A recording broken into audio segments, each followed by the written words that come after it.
প্রাণপ্রিয় বন্ধুগণ, আসসালামু আলাইকুম রহমতুল্লাহ অবরাকাতু।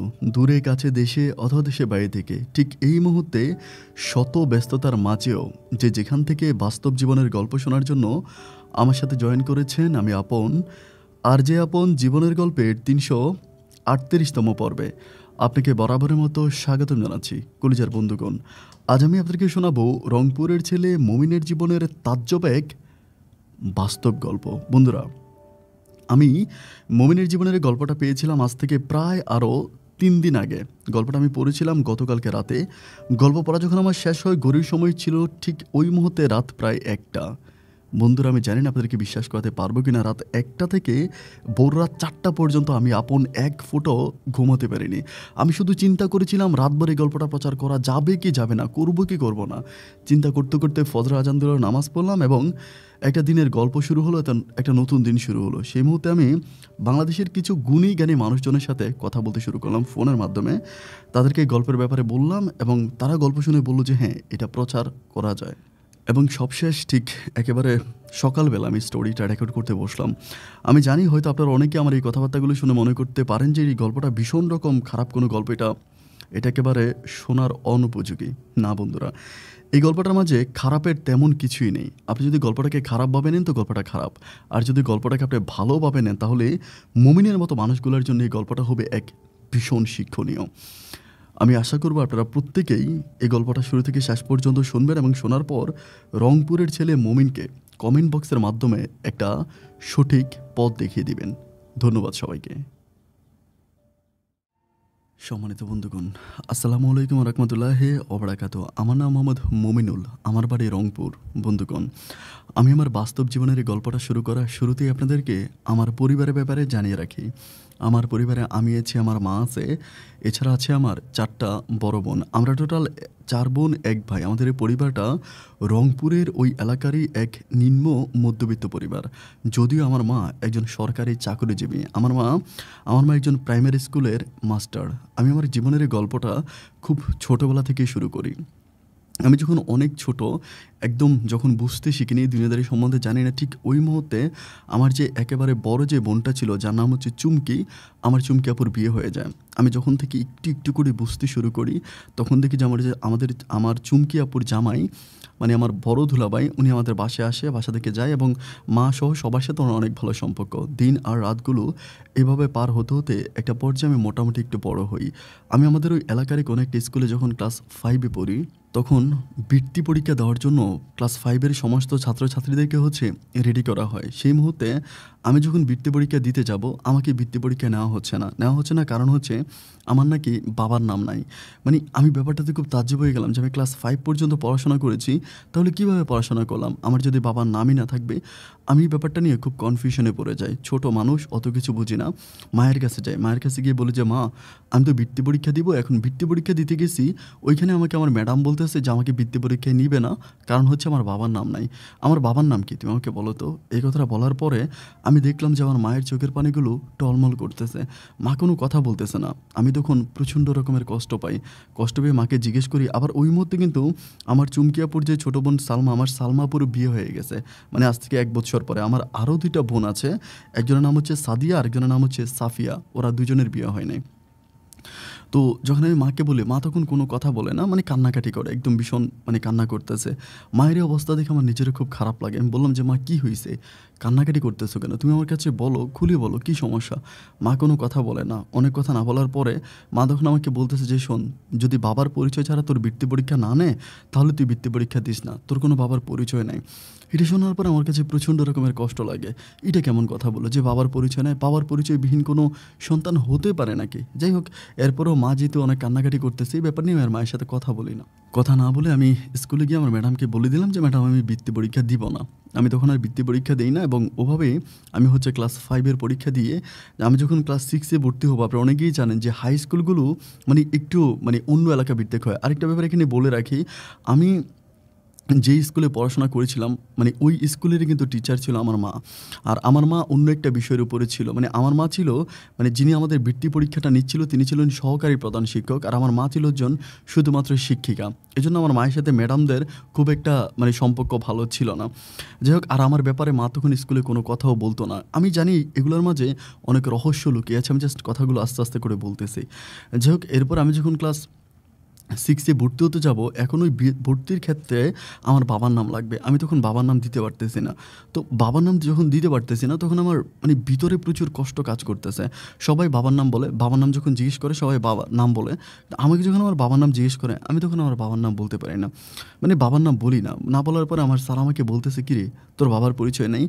ওই কথাটা যে আমাকে ওই সময় কীভাবে কষ্ট দিয়েছিল, আমাদের বয়সে যখন আমি ছিলাম তখন কিন্তু ক্লাস 5 এ 6 এর ছেলেরা কিন্তু অনেক বড় ছিল। এরকম না যে এখনকার জেনারেশনে যেরকম ক্লাস 5-6 এর ছেলেরা অনেক ছোট, ছোট হয়, ওরকম না। আমি অনেক বড় ছিলাম। আমাকে যখন বলে যে, "তোর বাবার পরিচয় নেই", আমার তখন প্রচণ্ড রকমের কান্না আসে। কান্না আসার পর আমি তখন বাসায় চলে আসি। বাসায় এসে মানে বইপত্রগুলো সবগুলো বের করে বাসার সামনে নিয়ে আমি আগুন ধরায় দিচ্ছি। মা আর হচ্ছে ২ আপু সাদিয়া আপু আর সাফিয়া আপু আমাকে জড়ায় ধরতেছে যে, "কিরে তুই এরকম করতেছিস কেন?" আমি বললাম যে, "না, যত বইপত্র, কাগজপত্র যা কিছু আমি সব কিছু পুড়িয়ে ফেলবো। আমি কিচ্ছু রাখবো না।" আমাকে সবাই ধরতেছে যে, "এটা কেন করবি? তোর সমস্যা কি?" আমি বললাম যে, "পড়াশোনা করে কী হবে? যার কোনো বাবার পরিচয় নাই সে পড়াশোনা করে কী করবে?" আজকে আমাদের স্কুলের শিক্ষক আমাকে এভাবে খারাপ কথা বলল যে, "কিরে তোর বাবার পরিচয় নেই?" আমার মা একজন প্রাইমারি স্কুলের মাস্টার। তাহলে সেক্ষেত্রে আমাকে কেন এরকম কষ্টগুলো পোহাইতে হবে? আর যখন স্কুলে মানে প্রাইমারি স্কুলে পড়াশোনা করেছি, তখনও কখনো মায়ের পরিচয়ও ঠিকমতো দিতে পারতাম না। মা আমার সাথে কথাই বলত না। আমার মা আমার কাছ থেকে দূরে সরে থাকতো। কেন এরকমটা করছে? আমি আমি আর মানে পড়াশোনা করবোই না। এরকম করে প্ল্যানিং করি। এরপরে মা আমাকে বুঝায় যে, "তুই পাগলামি করিস না। তুই ছাড়া তো আমাদের কেউ নেই। তোর যে ২ টা বোন আছে ২ টাকেও বিয়ে দিয়ে দিলাম। তোরও বিয়ে হয়ে মানে আর যে ২ জন আছে তাদেরও বিয়ে হয়ে যাবে। তাহলে আমাদের সংসারটা কীভাবে চলবে? আমাদের এই সংসারটা তো তোকে চালাইতে হবে।" আমি তখন বললাম, "ঠিক আছে, আমি পড়াশোনাও করব, সব কিছুও করব। কিন্তু তুমি আমাকে বলো যে কে আমার বাবা?" আবারও সেই ১ বৎসর আগের সেই ডায়ালগ শুরু হয়েছে। আবারও সেই কান্নাকাটি। না, উনি বলবে না, উনি জানে না, উনি বলে না। আমার বোনদেরকে যখন জিজ্ঞেস করি, "কিরে তোদের কোনো প্রবলেম হয় না?" আমার ২ বোন কিন্তু পড়াশোনা করতেছে এবং কীভাবে, কী পরিচয়ে তারা পড়াশোনা করে আমি সেটা জানি না। তারা কীভাবে তাদের বাবার পরিচয় দেয়। মানে এক ভিন্ন রকম গুগল ধাঁধার মধ্যে আমার এই দিনগুলো কাটতেছিল। আমি প্রায় ৩ দিনের মতো স্কুলে যাই না। ৩ দিন স্কুলে না যাওয়ার পরে আমার মা করে কি, আমার মা স্কুলে যায়। স্কুলে গিয়ে আমাদের শিক্ষককে কী বলে আমি জানি না। এর পরের দিন মা আমাকে বলে যে, "আমি কথা বলে আসছি, তোর ভর্তি নিবি, তুই যা।" আমি বলি, "কী বলে আসছো? বাবার পরিচয় দিছো?" মা বলে, "তোকে যাইতে বলছি, তুই যা।" এরপরে আমি আবার পুনরায় স্কুলে যাই এবং স্কুলে যাওয়ার পরে শিক্ষক যথারীতি আমাকে ভর্তি নিয়ে নেয় এবং ওই বাবার প্রসঙ্গে আমাকে আর কিছু জিজ্ঞেস করে না। যাই হোক স্কুল জীবনের এই সময়গুলো আমার ভীষণ ভালোই কাটতেছিল। আমি যখন ক্লাস 8 এ পড়ি তখন আমার সাদিয়া আপুর বিয়ে ঠিক হয়ে যায়। সাদিয়া আপুর বিয়ে ঠিক হয় এবং এই যে পুরোটা পরিবার টেনে হেঁচড়ে আমার মায়ে নিয়ে আসতেছে। মানে বাবার ভূমিকা, মায়ের ভূমিকা ২ টা ভূমিকা আমার মা একাই পালন করতেছে। আমাদেরকে কখনো বাবার অভাব আমার মা বুঝতে দেয় না। আমি একটা সত্য কথা বলি, মানে হয়তো অনেকেরই মনে হতে পারে যে মা আমাদেরকে খাওয়া পড়ায় হয়তো কোনো কষ্ট দিচ্ছে না। মা কোনোদিন আমাদেরকে কোনো ব্যাপারে কষ্ট দেয় নাই। মানে প্রত্যেকটা ব্যাপারে মা আমাকে প্রচুর সাপোর্ট করেছে এবং ভালোবেসেছে। আর আমার মা যথেষ্ট নম্র, ভদ্র এবং সুইট টাইপের একজন মহিলা ছিল। যার জন্য অত্র এলাকাতেও মানুষ আমাকে অনেক ভালোবাসতো। মানে অনেকে আমাকে অনেক ভালোবাসতো। কেউ কখনো আমাকে খারাপ কথা বলতো না। খারাপভাবে আমার দিকে তাকাতোও না। শুধু একটাই সমস্যা, সেটা হচ্ছে বাবার পরিচয় নেয়। যাই হোক এরপরে আমার সাদিয়া আপুরও বিয়ে হয়ে যায়। আমি যখন ক্লাস 8 এ পড়ি, এভাবে দিন আর রাতগুলো কাটতে, কাটতে তখন পরিবারে ছিলাম আমি, মা আর হচ্ছে আমার একমাত্র ছোট বোন সাফিয়া। দেন আমি তখন ক্লাস 10 এ পড়বো এবং এসএসসি পরীক্ষা দিব। সেম এসএসসি পরীক্ষা দেওয়ার আগে মানে ক্লাস 9 এর বৎসরে তখন আমার রেজিস্ট্রেশন করতে হবে। দেন সেম সমস্যা। মানে আবারও সেই বাবার নাম লাগবে। তো এখন কি করব? এখন তো কিছুই করতে পারতেছি না। আমার মা তখন আবারও যায়। মানে শিক্ষকদের কাছে আবারও যায়। আবারও কি বলে তারা কিভাবে ঠিক করে আমি জানি না। আমি না জানার পরে আমি ওইখানে একটা নাম দেখতে পাই। একটা নাম আমি দেখতে পাই। আমার মানে যখন আমি ক্লাস 9 এ পড়ি ফর্ম ফিল আপের সময়, আমি তখন একটা নাম দেখতে পাই। বাবার একটা নাম দেখতে পাই। এবং ওই নামটা দেখার পরে আমার ভিতরে প্রচণ্ড রকমের কষ্ট লাগে।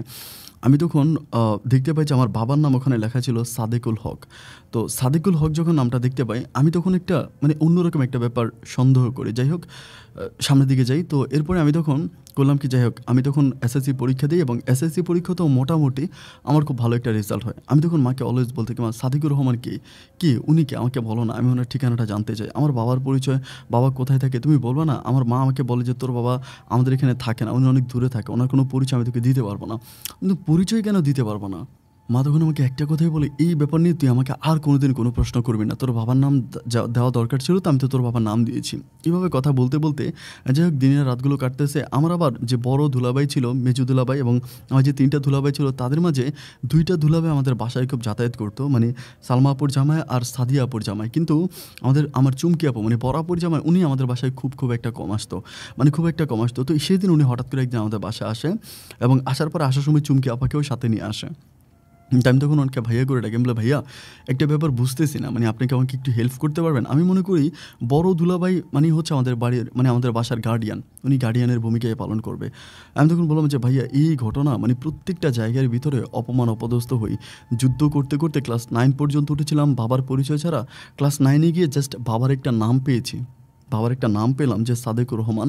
কিন্তু আমার প্রশ্ন হচ্ছে এই সাদেকুর রহমান কে? কোনোভাবেই আমার মা বলতেছে না। আমার ওই বড় দুলাভাই তখন আমাকে বলতেছে, "দেখো তোমার মা যেটা তোমাকে নিষেধ করে বা তোমার মা যেটা তোমাকে মানে বলতে মানা করে, এটা তুমি কারো কাছে বলতে যেও না। তুমি যতটুকু পারো এই ব্যাপারগুলো না বলে মানে তুমি নিজের মাঝে নিজেকে হাইড করার জন্য চেষ্টা করো। মানে কারো কাছে বলতে যেও না। মা যেটা মানা করে, মা যেটা বলতে চায় না সেটা মায়ের উপরে জোর প্রয়োগ করো না। এতে মায়ের মনে কষ্ট যাবে। আর মায়ের মনে কষ্ট গেলে আল্লাহ অনেক রাগ করবে।" ওনার এই কথাটা আমার কলিজায় খুব ভালো করে লাগে। এরপরে আর আমি মাকে কোনোভাবেই আমার বাবার ব্যাপার নিয়ে আর কোনো কথা বলি না। কলেজে যখন পড়াশোনা করি, কলেজে পড়াশোনা করতে ইন্টার ফার্স্ট ইয়ার থেকে আমি যখন সেকেন্ড ইয়ারে উঠি তখন আমার লাইফে একটা একটা ভালোবাসার মানুষ আসে যে মেয়েটার নাম ছিল হচ্ছে পায়েল। আমার পায়েলের সাথে একটা নতুন প্রেমের সম্পর্ক শুরু হয়। সম্পর্কটা এরকম ছিল যে আমি পায়েলকে আসলে পায়েল আমাদের স্কুলেই প্রথমে পড়াশোনা করেছিল ক্লাস 8 পর্যন্ত। 8 পর্যন্ত পড়াশোনা করার পরে এরপরে পায়েল হচ্ছে তার নানু বাড়িতে চলে যায়। ওখানে গিয়ে পড়াশোনা করে এবং নানু বাড়ি থেকে এসএসসি পাস করার পরে পুনরায় আবার তাদের এলাকায় ফিরে আসে এবং দুজনে আমরা একইভাবে হচ্ছে রংপুরেরই একটা কলেজে ভর্তি হই। ওভাবে তার সাথে আমার সম্পর্ক এবং দিন আর রাতগুলো পার হতে, হতে কী হয়ে যেন তার সাথে আমার একটা প্রেম ভালোবাসার সম্পর্ক হয়ে যায়। সম্পর্কটা হয়ে যাওয়ার পরে আমি তার সাথে খুব মানে আমার ফ্যামিলিগত ব্যাপার, আমার পাড়া প্রতিবেশী, আত্মীয়স্বজন সমস্ত ব্যাপারগুলো আমি তার সাথে শেয়ার করি। শেয়ার করতে একদিন আমি তাকে বলতেছি যে, "ফাইল আমি তোমাকে আজকে একটা কথা বলবো, তুমি কিছু মনে করো না।" ও আমাকে বলে, "হ্যাঁ, বলো না।" আমি বললাম যে, "দেখো আমি খুব ছোটোবেলা থেকে এমন একটা কষ্ট নিয়ে বড় হয়েছি। তুমি জানো ক্লাস 8 পর্যন্ত আমরা পড়াশোনা করেছি। আমি যখন ওই পায়েলের সাথে ক্লাস 8 পর্যন্ত পড়ি তখন কিন্তু পায়েলের সাথে আমার সম্পর্কটা যে খুব বেশি ভালো ছিল ওই সময় তা না। মানে ক্লাসমেটের মতো ছিল এবং কলেজে ওঠার পর এটার একটা নতুন রূপ দিল আর তা হচ্ছে ভালোবাসা। যাই হোক পরে আমি তাকে বলতেছি যে এই ঘটনা, আমাকে বলে যে, "কী বলো? এরকম ঘটনা তো আমি কখনোই শুনি নাই।" আমি বললাম, "হ্যাঁ, মানে ক্লাস 9 পর্যন্ত পড়াশোনা করেছি বাবার নাম, পরিচয় কোনো কিছুই ছাড়া। কিন্তু ক্লাস 9 এ ওঠার পরে বাবার একটা নাম পেয়েছিলাম। সাদেকুর রহমান। কিন্তু এই সাদেকুর রহমান কে এটা জিজ্ঞেস করার পরে আমার মায়ের এক্সপ্রেশন দেখলে মানে তোমার মাথা খারাপ হয়ে যাবে। মা এরকমভাবে করতেছে। তো আমাকে বলতেছে যে, "কী বলো এরকম?" আমি বললাম যে, "এরকম।" আমি কী করব কোনো কিছুই বুঝতে পারছি না। সময়গুলো এভাবে কাটতে আস্তে আমরা দুজনেই হচ্ছে একসাথে ইন্টারমিডিয়েট পরীক্ষা দেই। আবার ইন্টার পরীক্ষা দেওয়ার পর আমার ইন্টার পরীক্ষার রেজাল্ট অনেক ভালো হয়। ভালো হওয়ার পরে আমি রংপুরেরই কোনো একটা প্রাইভেট বিশ্ববিদ্যালয়ে ভর্তি হই। আমার মা কিন্তু আমাদেরকে টাকা দিচ্ছে, পয়সা দিচ্ছে, সব কিছু দিচ্ছে, কোনো কিছুর অভাব হচ্ছে না। ঠিক ওই মুহূর্তে আমার যেই একেবারে ছোট বোনটা ছিল সাফিয়া, আমার সাফিয়া আপুরও তখন বিয়ে ঠিক হয়ে যায়। মানে ৪ জনের বড় যেটা সাফিয়া আপুরও বিয়ে ঠিক হয়েছে। সাফিয়া আপু কিন্তু অনেক পড়াশোনা করছে।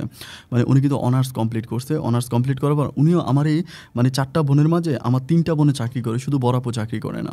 মানে ৩ টা বোনে কিন্তু খুব ভালো অবস্থায় চাকরি করে সরকারি বেসরকারি মিলিয়ে। তো বড় আপুর খালি চাকরি নেই। তো যাই হোক এরপরে সাফিয়া আপুর মানে বিয়ে হয়ে যায়। উনিও তখন চাকরি করে। মানে চাকরি করতেছে। তো কোনো প্রবলেম নাই। এভাবে দিনগুলো কাটতেছে। আমি তখন প্রাইভেট বিশ্ববিদ্যালয়ে পড়াশোনা করি অ্যান্ড গুটিয়ে হচ্ছে আমার পায়েলের সাথে প্রেম চলতেছে। সময়গুলো এভাবে কাটতে একটা পর্যায়ে আমি পায়েলকে বললাম যে, "পায়েল আমি তো যতই মাকে বলি মা কোনোভাবেই হচ্ছে আমাকে মায়ের ওই ঠিকানা দিতে রাজি হয় না, বাবার ওই ঠিকানা দিতে রাজি হয় না। তুমি কি আমাদের একটু বাসায় যাবা? তুমি যদি আমাদের বাসায় গিয়ে আমার মায়ের সাথে একটু কথা বলো তাহলে আমার মা হয়তো" আমি মানে এটা বুঝতে পারি যে আমার মায়ের ভিতরে একটা অজানা কষ্ট লুকিয়ে আছে। এই কষ্টটা আমার ৪ টা বোন কোনোভাবেই বের করতে পারে নাই। ৪ টা বোন কোনোভাবেই বের করতে পারে নাই। আমিও অনেক চেষ্টা করেছি। কী কারণে মায়ের মনে এত কষ্ট আমি আজও সেটা জানি না। তুমি যদি আমার মায়ের সাথে একটু কথা বলো তাহলে মায়ের বুকের ভিতর লুকিয়ে থাকা এই কষ্টটা তুমি বের করতে পারবা। যাই হোক এরপরেও আমার মায়ের সাথে কথা বলে মানে আমাদের বাসায় যায়। বাসায় গিয়ে মার সাথে কথা বলে।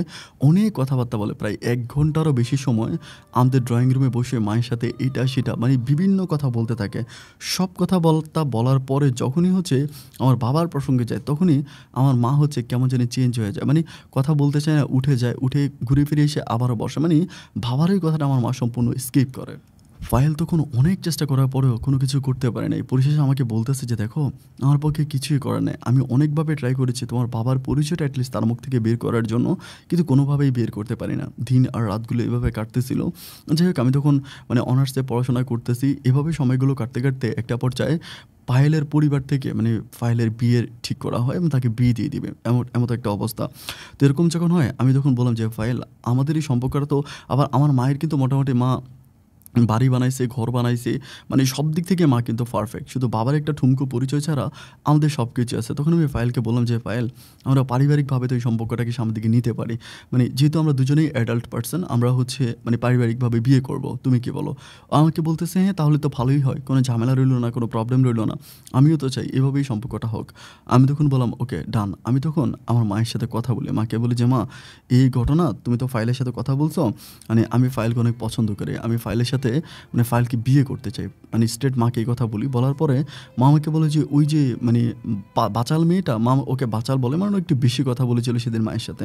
আমি বললাম যে, "মা, বাচাল না, ও তোমার সাথে অনেক"। আমার মা বলে যে, এই মেয়েকে লয়ারে পড়তে বল, ওকালতি করতে বল, এটা বলে।" আমি বললাম, "মা, তুমি ভুল বুঝতেছো। আমার ভিতরে যে কষ্টটা লুকিয়ে আছে, ও তো আমার ভালোবাসার মানুষ। ও চেষ্টা করেছে আমার ভিতরে এই কষ্টটা তোমার মুখ থেকে ওই সত্যটা শোনার পরে আমাকে একটু শান্তি দেওয়ার জন্য। ও আমাকে বলে যেই সত্যটা আমার মা আমাকে বলে যে, "যেই সত্যটা আমি তোর কাছে বললাম না, তুই কিভাবে চিন্তা করেছি এই সত্যটা আমি বাইরের একটা মানুষের কাছে বলবো?" আমি তখন বললাম যে, "মা, আমি তোমার এই আধ্যাত্মিক টাইপের কথাবার্তাগুলো না বুঝি না। তুমি এসব কথাবার্তা বাদ দাও। এখন পায়েলের সাথে আমার এই সম্পর্কের ব্যাপারে কী করবা তুমি সেটা বলো।" আমার মা তখন আমাকে বলতেছিল যে, "আচ্ছা ঠিক আছে, তাহলে তো ভালোই হয়। তুই মেয়ের বাবা-মাকে বল আমাদের বাসায় আসার জন্য। আমরা কথাবার্তা বলি। তোর তো আর কোনো ভাইও নাই। বোনদেরকেও তো বিয়ে দিয়ে দিলাম। আমারও তো আসলে একটা সঙ্গী খুব প্রয়োজন।" আর মাও তখন রিটায়ারমেন্টের একদম কাছাকাছি থাকে। হয়তো ২-৩ মাসের মাঝে মায়ের রিটায়ার হয়ে যাবে। এর আগেও মায়ের রিটায়ার্ড হয়ে যাওয়ার কথা ছিল।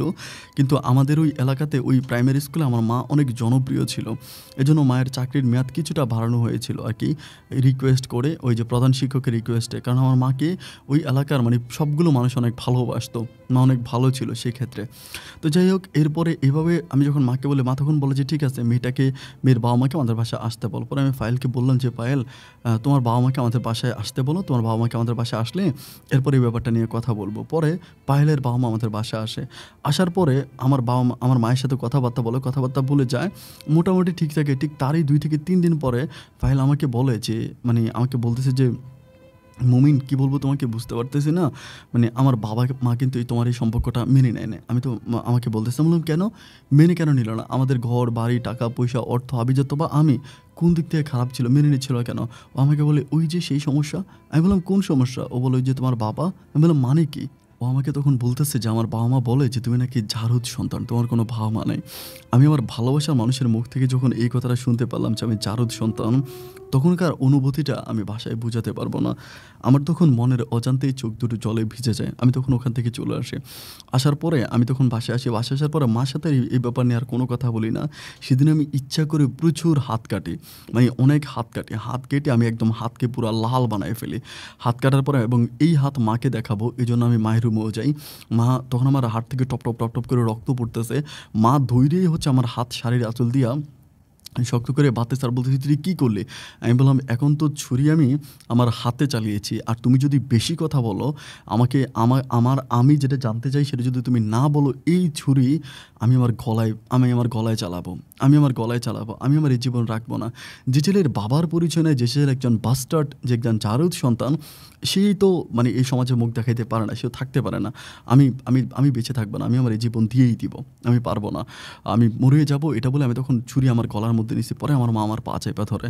আমার পা চেপে ধরে বলে, "অনেক কষ্ট করে তোকে লালন পালন করে বড় করেছি। তোর যখন জন্ম হয়, জন্মের পর থেকে তোর বাবা তোর কাছ থেকে দূরে। এবং তুই যখন একটুখানি বুঝতে শুরু করিস, তখন থেকে বাবার চেহারা আর দেখতে পাস নাই। খুব কষ্ট করে, খুবই কষ্ট করে আমি আমার নিজের ইজ্জত সম্মান লুকিয়ে রেখে তোর ৪ টা বোনকে অনেক ভালোভাবে পড়াশোনা করিয়েছি এবং ৪ টা বোনকে খুব ভালোভাবে বিয়েও দিয়েছি, চাকরিও দিয়েছি। তোকেও মানুষের মতো মানুষ করে গড়ে তুলেছি। আমি তোদেরকে কখনো বাবার অভাবটা বুঝতে দেইনি। তাহলে তুই কেন আজকে এরকমগুলো করতেছিস? তোর ৪ টা বোনকে বিয়ে দিয়েছ, তারা তো কখনো এরকম করে নাই। তুই কেন এরকম করতেছিস?" আমি তখন বললাম, "আমার ৪ বোন কী করছে আর না করছে এটা আমি জানি না। আমার জানতে হবে যে কে আমার বাবা। তুমি কি জানো বাবার পরিচয় নাই বলে আমার ভালোবাসার মানুষ পায়েল আজকে আমার কাছ থেকে দূরে সরে যাচ্ছে?" আমার মা তখন আমাকে বলতেছে, "দূরে সরে যাচ্ছে মানে?" আমি বললাম, "হ্যাঁ, দূরেই তো সরে যাচ্ছে।" পায়েলের বাবা-মা বলতেছে আমার কাছে পায়েলকে বিয়ে দিবে না। কারণ আমি নাকি বাস্টার্ড, আমি জারদ সন্তান। আমার মা আমাকে বলে যে, "দেখ তুই এরকম করে বলিস না বাবা, আমি পায়েলের বাবা-মায়ের সাথে কথা বলব।" আমি বললাম যে, "তুমি কথা বলবা কি না বলবে এটা আমি জানি না। হয় তুমি আমাকে বাবার পরিচয় দিবা, না হয় তুমি আমাকে পায়েলকে এনে দিবা। ২ টার একটা করবা। আদারওয়াইজ আমি সুইসাইড করে মারা যাবো। তোমাকে সময় দিলাম মাত্র ৩ দিন। এই ৩ দিনের মাঝে তুমি কি করবা না করবা তুমিই ভেবে দেখো।" আমি তখন দেখতেছিলাম যে প্রতিটা মুহূর্ত আমার মায়ের বিষণ্ণতার মাঝে কাটতেছে। মানে কান্নাকাটি করে অনেক খারাপভাবে মায়ের সময়গুলো কাটতেছে। ৩ দিনের ওই বেঁধে দেওয়ার সময় আমার মা খাওয়া-দাওয়া, ঘুম সবকিছুই বন্ধ করে দেয় এবং স্কুলে যাওয়া বন্ধ করে দেয়। মা তখন বিষণ্ণতায় পড়ে যায়। দেখতে, দেখতে ২ টা দিন কেটে যায়। ২ দিন যখন কেটে যায় আমি তখন মাকে বললাম যে, "মা ২ দিন কিন্তু কেটে গেছে। আগামী দিন ৩য় দিন হতে যাচ্ছে। আমি জানি না যে তুমি কতদূর কী করতে পারলা। আমি তোমাকে বারবার রিকোয়েস্ট করতেছি মা, তুমি এখনো সময় আছে। আমার কাছে অনেস্টলি সবকিছু খুলে বলো।" আমার মা বলে যে, "৩ দিনের মধ্যেই আমি একটা না একটা ভালো নিউজ তোকে দিব।" এবং ৩ দিনের মানে ৩য় দিনের বিকেলবেলা আমার মা কোথায় জানি চলে যায়। মা যখন চলে যায় আমার ভিতরে তখন ভয়ও কাজ করতেছে। আমি যে মাকে এভাবে প্রেশারে রাখলাম, এমনও তো হতে পারে মা সুইসাইডও করে ফেলতে পারে, মা মারাও যেতে পারে। এই ভয়টাও তখন নিজের মনে কাজ করতেছিল। আর আল্লাহর কাছে প্রার্থনা করতেছিলাম যে, "আল্লাহ যাতে নেগেটিভ কোনো কিছু না ঘটে, যাতে সবকিছু ইনশাআল্লাহ তোমার রহমতে পজিটিভলি হয়।" এভাবে সময়গুলো কাটতে, কাটতে ঘড়ির সময় প্রায় ৭টার দিকে মা তখন ঘরে ফিরে আসে। মা ঘরে ফিরে আসার পরে মাকে বললাম যে, "মা কোথায় গিয়েছিলা তুমি?" আমাকে বলে যে, "তোর জন্য একটা সুখের সংবাদ আছে।" আমি বললাম, "সুখের সংবাদ? আমার তো সবই দুঃখের সংবাদ। সুখের সংবাদ আবার কি?" আমার মা বলে যে, "পায়েলের বাবা-মা তোর কাছে পায়েলকে বিয়ে দিতে রাজি হইছে।" আমি তখন বললাম, "কি বলো মা? সত্যি?" আমার মা বলে, "হ্যাঁ, সত্যি। আমি তাদের সাথে কথাবার্তা বলে আসছি এবং তারা আগামী দিনে হচ্ছে আমাদেরকে যাইতে বলছে এবং তুই গিয়ে আংটি পরে আসবি। বিয়ের দিন তারিখ আমরা ঠিক করব।" আমি বলি, "মা তুমি এটি কী বলো? যেটা আমি স্বপ্নেও চিন্তা করতে পারি নাই। তুমি অবশ্যই তাদেরকে আমার বাবার পরিচয় দিছো।" আমার মা বলে, "তুই বলেছিলি যে দুটো তুই চাওয়া। হয়তো পায়েলকে, না হয় তোর বাবার পরিচয়। যেহেতু তুই পায়েলকে পেয়েই গেলি, সেক্ষেত্রে তোর বাবার পরিচয় তো তোর আর দরকার নাই।" আমি বললাম, "হ্যাঁ, আমি তাহলে রাজি আছি।" আমি তখন আর আবারও মায়ের কাছ থেকে বাবার পরিচয় নিলাম না। আমি তখন এর পরের দিন পায়েলদের বাসায় যাই। যাওয়ার পরে ওরা মোটামুটি খুব সুন্দর করে বাসাটাকে সাজিয়ে গুছিয়ে রাখে। আমার সাথে আমার মায়ের আরও কিছু বান্ধবী ছিল, যারা আমার মায়ের সাথে বিভিন্নভাবে পরিচয়। ওই বান্ধবীরা সহ আমি সহ আমার ওই পায়েলের বাসায় যাই। যাওয়ার পর আমরা পারিবারিকভাবে আমি পায়েলের হাতে আংটি পরাই দেই। আংটি পরানোর প্রায় ৩ দিন পরে আমাদের বিয়ে ঠিক হয় এবং ওই ৩ দিন পরে অনেক ধুমধাম করে ঘোরাঘোটা করে আমার হচ্ছে ৪ টা দুলাভাই, ৪ টা বোন সবাই মিলে আমার বিয়েতে আসে। আমরা প্রচুর পরিমাণ মজা মাস্তি করি। অনেক মজা মাস্তি করে আনন্দ ফুর্তির মাঝে হচ্ছে আমার বিয়েটা উদযাপিত হয় এবং আমার খুব চমৎকার একটা বাসরও কাটে। ওই বাসর ঘরে আমি অনেক যুদ্ধ করে যে মানুষটাকে পেয়েছিলাম, এক নতুন ভালোবাসার আখড়া সেই মানুষটাকে দিয়েছিলাম। এক অন্যরকম রাত আমি তার সাথে কাটিয়েছিলাম। আমার কাছে মনে হচ্ছিল কেন জানি আমার জীবনে এটাই ছিল ১ম কোনো রাত যে রাতটা ১ মিনিটের মাঝে শেষ হয়ে গেল। আমি জানি যে রাত নাকি হয় ১২ ঘন্টা। কিন্তু এই রাতটা আমার কাছে ছিল শুধুমাত্র কয়েক মিনিট। কয়েক মিনিটের মাঝে সকাল হয়ে গেল। যাই হোক এরপরে আমি ফাইলকে নিয়ে বাইরে যাই এবং সকালের ব্রেকফাস্ট কমপ্লিট করি। নাস্তা কমপ্লিট হওয়ার পরে আমার মা তখন আমাদেরকে বলতেছিল যে, "কোথায় যাবা? বাইরে কোথাও ঘুরতে যাবা নাকি মানে রংপুরের দিকে থাকবা?" আমি তখন বললাম যে, "না মা, আমরা কয়েকটা দিনের জন্য কক্সবাজার ঘুরে আসি।" মা বলে, "ঠিক আছে।" মা টাকা দেয়। টাকা দেওয়ার প্রায় বিয়ের ২ থেকে ৩ দিন পরেই আমরা তখন হচ্ছে কক্সবাজার যাই এবং আমি ফাইলের সাথে দীর্ঘটা সময় কক্সবাজারে কাটাই। অনেক মধুর ভালোবাসার সময় আমাদের ওই সময়টাতে কাটে। ওই সময়গুলো আমার মনে হয় যে লক্ষ কোটি টাকা দিয়েও কখনো কেনা যাবে না। কক্সবাজারের প্রতিটা পয়েন্ট, প্রতিটা আঁকা-বাঁকায় আমি আমার ভালোবাসার মানুষ পায়েলকে নিয়ে ঘুরি। যাই হোক বেশ কিছুদিন ওই কক্সবাজার থাকার পরে ফিরে আসি। আসার পরে তখন পায়েলও পড়াশোনা করতেছে, আমিও পড়াশোনা করতেছি। দুজনেই পড়াশোনা করতেছি। সময়গুলো এভাবে কাটতে, কাটতে তখন কিন্তু আমাদের পরিবারে আর কোনো প্রবলেম নাই। সবকিছু মোটামুটি ভালোই কাটতেছে। দিন আর রাতগুলো এভাবে কাটতেছে। আমরা দুজনেই একসাথে অনার্স কমপ্লিট করি এবং অনার্স মানে গ্র্যাজুয়েশন কমপ্লিট করি। অ্যান্ড গ্র্যাজুয়েশন কমপ্লিট হওয়ার পরে পায়েলও তখন চাকরির জন্য এপ্লাই করে, আমিও চাকরির জন্য এপ্লাই করি। আমার মায়ের সুপারিশের কারণে বাংলাদেশেরই কোনো একটা সরকারি সেক্টরে আমার চাকরি হয়। আমি তখন ওই সরকারি সেক্টরে চাকরি করি। ফাইল কিন্তু আর চাকরি করে না। আমার মা নিজেই বলে যে, "ফাইলে চাকরি করার দরকার নাই। কারণ ফাইল যদি চাকরি করে তাহলে মা বাসায় ভীষণ একা হয়ে যাবে।" মানে মা বলতেছে, "ফাইলে চাকরির দরকার নাই। ফাইল বাসায় থাকুক, তুই চাকরি কর।" এরপর আমি চাকরি করি এবং আমার চাকরির উপার্জনের টাকায় কিন্তু তখন আমার পুরো পরিবারটা চলতেছিল। দিন আর রাতগুলো এভাবে কাটতেছিল। কাটতে, কাটতে আমার সময়গুলো এরকম ছিল যে কোনোভাবে আমার মাঝে কোনো প্রবলেম ছিল না, আমি অলওয়েজ অনেক হ্যাপি ছিলাম, অনেক ভালোই ছিলাম। এইভাবে সময়গুলো কাটতে কাটতে একটা পর্যায়ে আমার ভালোবাসার মানুষ পায়েল হচ্ছে বাচ্চা কনসেপ্ট করে। ও যখন বাচ্চা কনসেপ্ট করে, বাচ্চা হওয়ার কয়েকটা মাস আগে, লাইক হচ্ছে 2 মাস আগে একদিন রাতের বেলায় আমি ঘুমিয়ে আছি, মানে ঘুমিয়ে আছি ঠিক ওই মুহূর্তে ফাইল আমাকে ডাইকা বলতেছে, উঠো, তোমার সাথে আমার কিছু ইম্পর্টেন্ট কথা আছে। তখন কিন্তু প্রেগনেন্ট ছিল। আমি তখন বললাম যে কিসের ইম্পর্টেন্ট কথা? আমাকে বলতেছে যে কথাগুলো শুনবা তো? আমি বললাম হ্যাঁ, শুনবো না কেন, বলো। আমাকে বলে তাহলে উঠো। আমি তখন উঠে তখন ঘরের দরজা জানালাগুলো খুব ভালো করে লাগিয়ে দেয়, অনেক ভালো করে লাগিয়ে দিয়ে আমাকে বলতেছে, তুমি কি একটা খবর জানো? আমি বললাম যে কী খবর? ও আমাকে বলে নিজেকে শক্ত করো কথাটা শোনার জন্য। আমি তখন বললাম যে আমি ঠিক আছি, তুমি টেনশন করো না, তুমি আমার কাছে বলো। ও আমাকে বলে তোমার সার্টিফিকেটে তোমার বাবার নাম কি দেখেছো? আমি বললাম হ্যাঁ দেখেছি তো, আমার বাবার নাম সাদিকুর রহমান। ও আমাকে বলে তুমি কি জানো কি এই সাদিকুর রহমান? আমি বললাম যে না, আমি জানবো কেমন করে? এটা জানার জন্যই তো আমি আমার জীবনটাই কাটিয়ে দিলাম, জীবনে আজকে এই প্ল্যাটফর্মে পর্যন্ত আসলাম। এতদিন পর্যন্ত যেহেতু জানতে পারি না এই সাদিকুর রহমান কে, বাকি সময়টা তো আমি আর জানতে চাই না। আমাকে বলে আমি জানি না তোমাকে কীভাবে কথাটা বলবো, কিন্তু মানে আমার শরীরের মানে পশমগুলো দাঁড়িয়ে গেছে। ও তখন একেবারে কাঁপাকাঁপি করতেছিল, মানে ওর মুখ থেকে কথা বেরোচ্ছিল না। ও আমাকে বলে যে তুমি কি তোমার 4টা দুলাভাইয়ের নাম বলতে পারবা? আমি বলি হ্যাঁ পারবো তো, আমার 4টা দুলাভাইয়ের নামই আমার মনে আছে। ও আমাকে বলে যে তোমার বড় দুলাভাইয়ের নাম কি? আমি কই আব্দুল সাদেক। ওর পরে বলে তারপরে আমি তারপরে এগুলো সিরিয়ালি বলতেছিলাম। ও আমাকে বলে যে শোনো, তোমার বড় দুলাভাইয়ের নাম কি আব্দুল সাদেক? আমি বললাম যে আব্দুল সাদেক। ও আমাকে বলে আব্দুল সাদেক নাকি সাদেকুর রহমান, কখনো খবর নিয়েছো?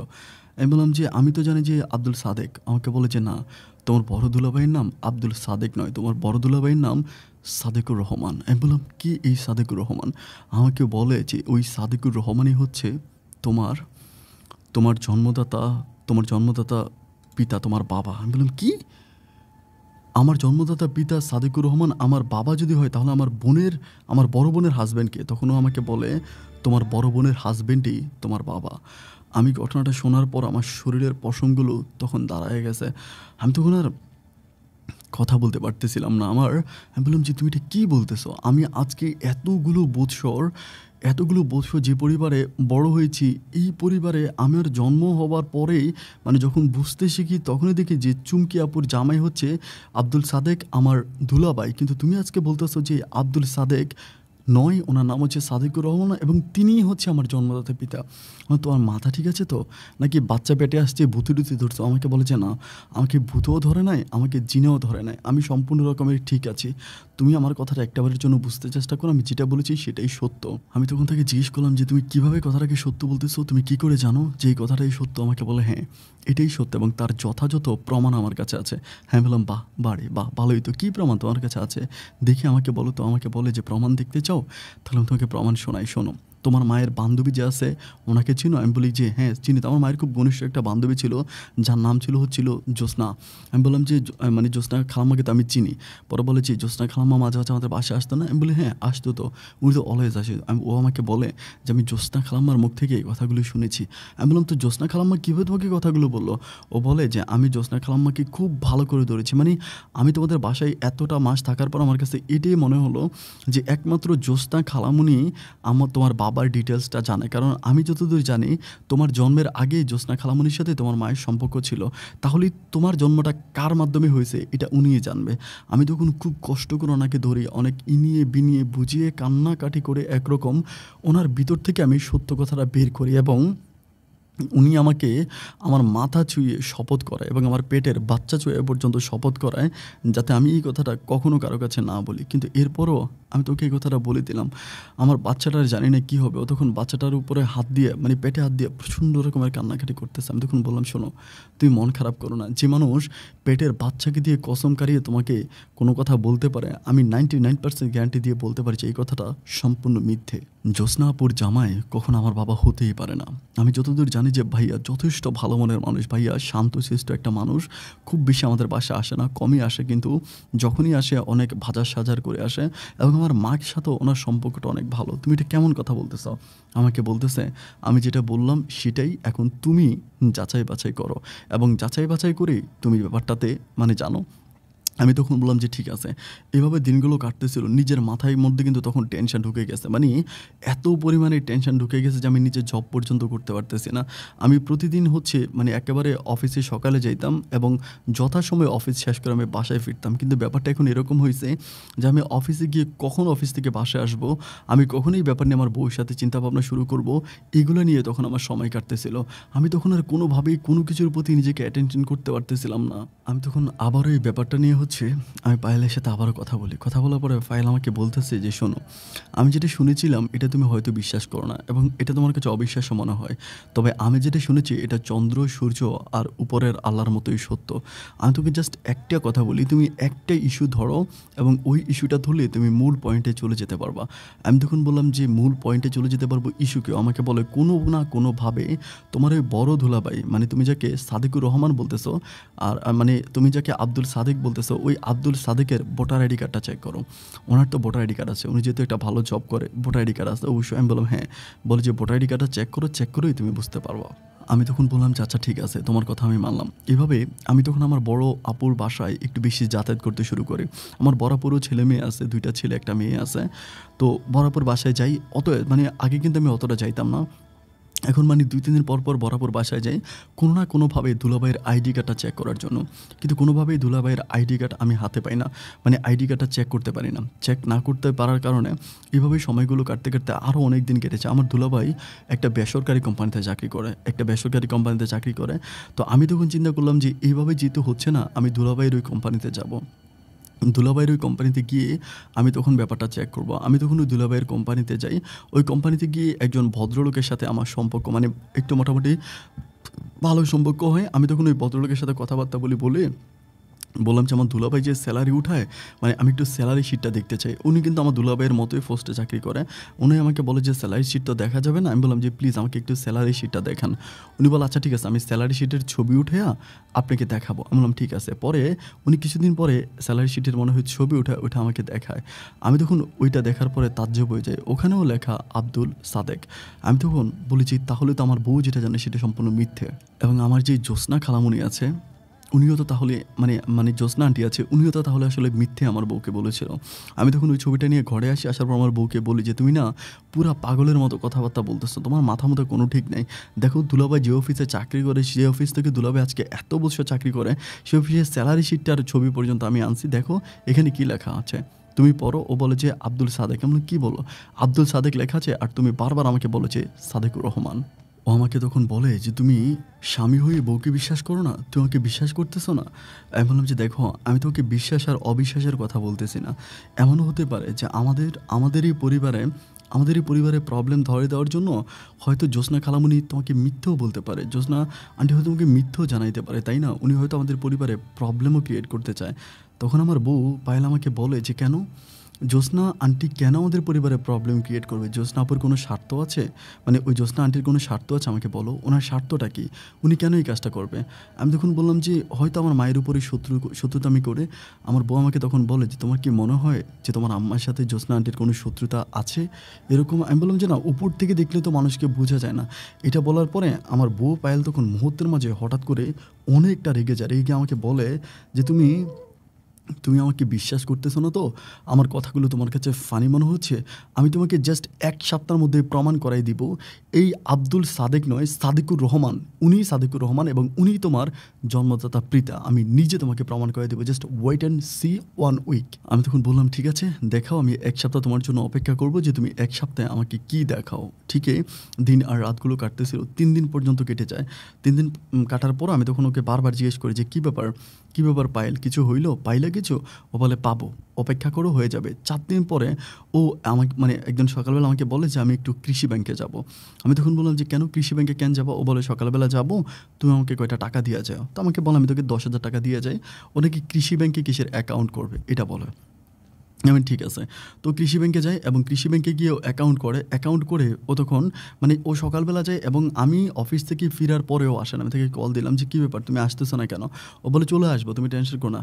প্রায় মাগরিবের একটু পরে ও হচ্ছে কৃষি ব্যাংক থেকে আসে এবং কৃষি ব্যাংক থেকে আসার পরে মানে ওর মুখের দিকে তাকায়া মানে আমি যেন এক অন্যরকম কাউকে দেখতে পাচ্ছি। মানে আমার আগের সেই পায়েল বউ নাই।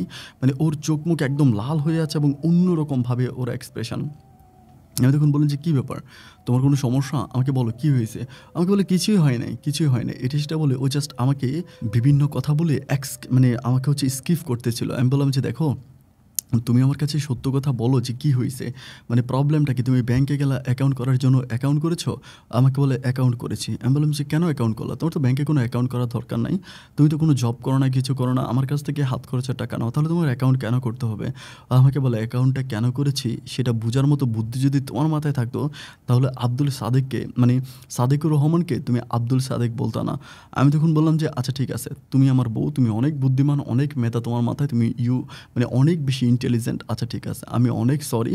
আমার ভুল হয়ে গেছে। এবার তুমি আমাকে বলো যে তুমি ব্যাংকে কেন গেছো?" আমার সোনা আদরের বউ তখন আমাকে সোফার উপরে বসায় বলে, "শোনো।" আমাকে একটা ছবি দেখায়। আমি তখন ছবিটা দেখার পরে মানে আমি পুরো আসমান থেকে পড়ি। মানে আসমান থেকে পড়ি বলতে আমি একটা ভোটার আইডি কার্ড দেখতে পাই। ওই আইডি কার্ডের ভিতরে আমার যে বড় দুলাভাই, আমার বড় দুলাভাইয়ের ছবি দেওয়া এবং ওই ছবির নিচে নাম দেওয়া আছে সাদেকুর রহমান। আমি তখন বললাম যে, "এটা ফেক না তো?" ও আমাকে তখন খুব রেগে বলে যে, "ফেক? আমি ব্যাংকে অ্যাকাউন্ট করতে গিয়েছি। আর কেন অ্যাকাউন্ট করেছি সেটা তোমাকে বলি। তোমার দুলাভাইয়ের মানে চুমকি আপুর জামাইয়ের অ্যাকাউন্ট আছে কৃষি ব্যাংকে, জানো তো?" আমি বলি, "হ্যাঁ, জানি তো। কৃষি ব্যাংকে ওনার অ্যাকাউন্ট আছে।" আমাকে বলে যে, "কৃষি ব্যাংকে যেহেতু ওনার অ্যাকাউন্ট আছে, আমি ওই কৃষি ব্যাংকে অ্যাকাউন্ট খুলতে গেছি। আর ওই অ্যাকাউন্ট খোলার সময় ২ টো জিনিস লাগে। একটা হচ্ছে ওই ব্যাংকে যার অ্যাকাউন্ট আছে তার একটা নমিনি লাগে। মানে সে একটা মানে দিতে হবে, সাপোর্ট দিতে হবে। আরেকটা হচ্ছে নমিনি লাগবে। আমি নমিনিতে তোমার নামটা বসাইছি এবং ওই অ্যাকাউন্টের যেখানে যার অ্যাকাউন্ট আগের খোলা আছে ওনার সাপোর্ট হিসেবে আমি ওনাকে নিয়েছি। আর সাপোর্ট হিসেবে ওনাকে নিয়ে সেখানে আমি ওনাকে ফোন করেছি যে, "ভাইয়া এরকম ঘটনা।" উনি তখন ওনার আইডি কার্ড নিয়ে আসছে। ওনার আইডি কার্ড তখন উনি দিছে। আমি খুব কৌশল করে মোবাইল দিয়ে ওই আইডি কার্ডের ছবি আমি উঠে আনছি এবং সেটা তোমাকে দেখাইছি এবং এখন তুমি দেখো ওনার যে ব্যাংক চেক, ওই চেকের ছবিও আমাকে আনছে। এনে বলেছে যে চেকের মধ্যেও সাদেকুর রহমানই দেওয়া। আব্দুল সাদেক কোথাও দেওয়া নাই, যেটা আব্দুল সাদেক শুধু তুমি ওনাকে বলো, আর কেউ বলে না।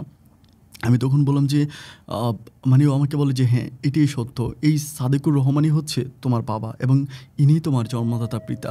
ওনার আইডি কার্ড দেখালাম, ব্যাংক স্টেটমেন্ট দেখালাম। তোমার আর কি লাগবে তুমি আমাকে বলো।" আমি তখন বললাম যে, তুমি যে ওনার আইডি কার্ড নিলা, ব্যাংকে নিয়ে গেলা, উনি মাইন্ড করে নাই?" তখন আমার বউ ফাইল আমাকে বলতেছে, "মাইন্ড কেন করবে? আমি তো ওনাকে বললাম যে আমি অ্যাকাউন্ট খুলবো, আপনার সাপোর্ট লাগবে।" উনি যেহেতু পুরনো অ্যাকাউন্ট ওনার আছে, এজন্য ওনাকে সাপোর্ট হিসেবে আমি নিয়ে নিলাম। উনি কেন কি বলবে? পরে আমাকে বলে যে, "দেখতে দেখতে পারছো কীরকম ঘটনা?" আমি তখন বললাম যে, "এটা কিভাবে সম্ভব? এটা কিভাবে সম্ভব?" ও আমাকে বলে, "হ্যাঁ, এটাই সম্ভব। আর এই সম্ভবটা কিভাবে হলো সেটাই তুমি তোমার মায়ের মুখ থেকে শুনতে পারবা। আমি ডিটেইলসে কিন্তু শুনতে পারি নাই হচ্ছে ওই আন্টির কাছ থেকে। আন্টি আমাকে যতটুকু বলেছে ততটুকু সত্যতা আমি তোমাকে মিলিয়ে দিয়েছি। এখন এটা কিভাবে ঘটলো এই ঘটনাটা, এটা তুমি তোমার মায়ের মুখ থেকে বের করো।" আমার মা কিন্তু তখন মোটামুটি অনেকটাই বয়স হয়ে যায়। মা তখন আর কাজ-বাজ কিছুই করে না। একা একাই বাসায় থাকে। মানে একটু অন্যরকম হয়েছে। আমি তখন বুঝতে পারতেছি যে মায়ের মুখ থেকে এই সত্যটা আমি কিভাবে বের করব? আমি তখন বিভিন্নভাবে এইটা সেইটা বলে আমার মায়ের কাছ থেকে আস্তে, আস্তে ক্লোজ হচ্ছিলাম। মায়ের কাছ থেকে আবারও আগের মতো মায়ের সাথে মিশতে শুরু করি। মানে আমার টার্গেট একটাই, কেন আমার বড় বোন কেন আমার বাবার কাছে বিয়ে বসলো? এবং এই ব্যাপারগুলো নিয়ে আমি কিন্তু আমার চুমকি আপুর সাথে কোনো কিছুই শেয়ার করি না। মানে চুমকি আপু আর বড় দুলাভাই একটু অন্যরকম ছিল আরকি। মানে আমাদের পরিবারে একটু কম আসতো, একটু কম যাতায়াত করতো। আর চুমকি আপুর সাথে আমার সম্পর্কটাও অতটা ভালো ছিল না।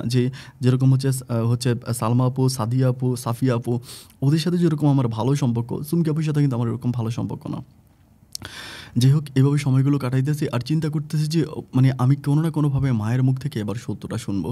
এভাবে অনেকগুলো দিন কাটলো, কিন্তু কোনোভাবে মাকে ওই কথাটা বলার আমি সাহস পাচ্ছিলাম না।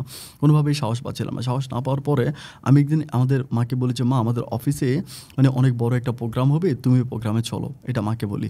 তো মা তখন মা কিন্তু আমার সাথে কোনো সেমিনার বা প্রোগ্রামে যেতে চায় না। তো খুবভাবে যখন রিকোয়েস্ট করলাম, রিকোয়েস্ট করার পরে মা তখন সেদিন আমার সাথে যেতে রাজি হয়।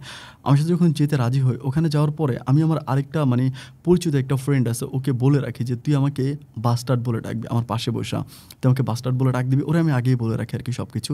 তো ও আমার পাশে বসে, আমি মধ্যে বসি, এবং আমার মা আমার ডান পাশে বসে, ও বাম পাশে বসে। তো আমাকে বলছে, কিরে জারুদ সন্তান কেমন আছিস, মানে হাসি দিয়েই কথাটা বলে, মানে ভীষণ হাসি দিয়ে। আমি তখন ওরা বলতেছি যে কী বলতেছি এগুলো, আমি জারুদ সন্তান মানে? আমাকে বলছে তুই স্কুল থেকে তো জারুদ, তোর বাবা আছে নাকি? আমি বলি দেখ আমার বাবা আছে, আমার বাবার নাম সাদিকুর রহমান। তখন আমাকে বলে যে তোর বাবার নাম সাদিকুর রহমান? আমি বললাম যে হ্যাঁ আমার বাবার নাম সাদিকুর রহমান।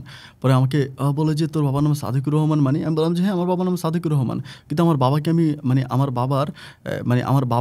বাবার আরেকটা নাম আছে, এটা আমি ওকে বলি, মানে আমার বন্ধুকে বলি। বলে আরেকটা নাম মানে কী নাম? আমি বলছি আমার বাবার নাম আব্দুল সাদেক, আমার বাবার নাম আমি জানি, মানে আমার বাবার দুইটা নাম, একটা হচ্ছে আব্দুল সাদেক আর একটা হচ্ছে সাদিকুর রহমান, কিন্তু ওনার মূল নাম হচ্ছে সাদিকুর রহমান আর ছদ্মনাম হচ্ছে আব্দুল সাদেক।